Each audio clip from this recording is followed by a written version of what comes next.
channel, Shalasuan Vlog. Sa video na to, pupunta ako sa embassy. This is my third round now going to the embassy. So pupunta ako ngayon. Nagbabaka sakali kung makapasok sa embassy for renewal. Oras sa ngayon is 2:15 in the afternoon.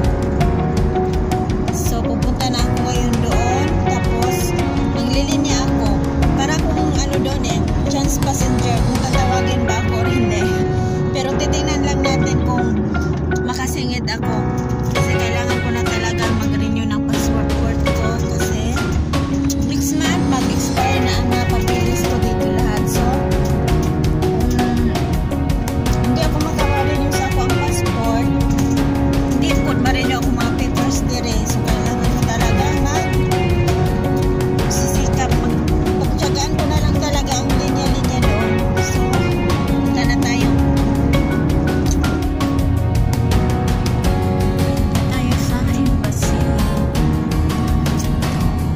Doon sa Alcidic ang aming embassy. Philippine Kuwait Embassy. Medyo malapit-lapit lang din dito sa bahay. Mga 10 minutes siguro ang biyahe.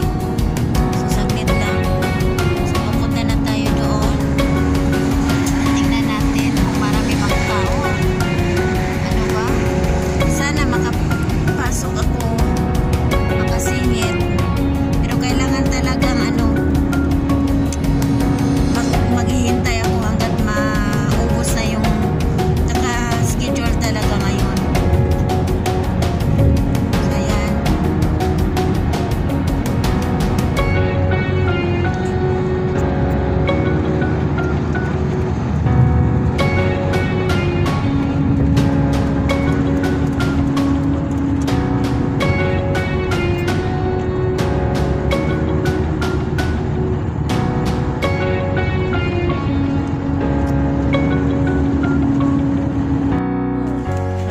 Yan sila, mga naghihintay yan, tawagin ang pangalan para sa Shoutout daw sa anak kong Jean Lawrence. passport Ayan, shoutout renewal. daw sa anak kong makulit at pasaway. Dito lang kami nakaupo. Diyan, magtawag sila. Pasyarawat po. Buong ka talaga Kuya Renza. O, pasyarawat. Ito ang pila, oh. Wala tayo. Tapos si fill up, tapos natawagin tayo ulit.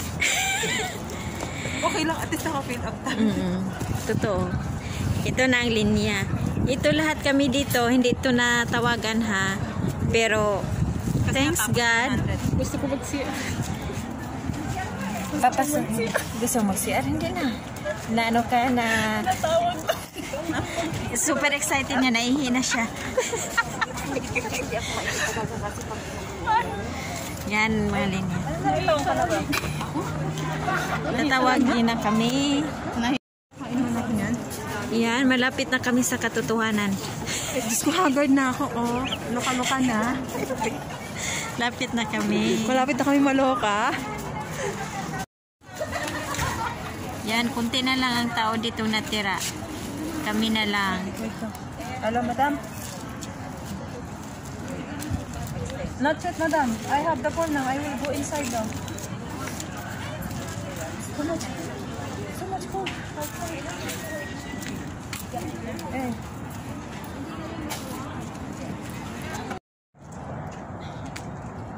Tapos na ako. Yan, wala nang tao. Tahimik na. Wala nang tao. Tapos na ako sa pagre-renew ko. Sa wakas, natapos na rin. At saka, extension plus renewal. Yan, wala nang tao. Tahimik na. Tahimik na ang bahay ni Kuya. Wala nang katao-tao. Mayroon pang taon doon sa loob. Hindi pa sila tapos. Yan, kaya uwi na ako. Tapos na ako magre-renew. Maghintay na lang po ako sa passport ko. Kailan ba darating? Yan, uwi na ako. Naghintay na lang ako ng maniho. Yan, ang lamig-lamig dito. Ang lamig.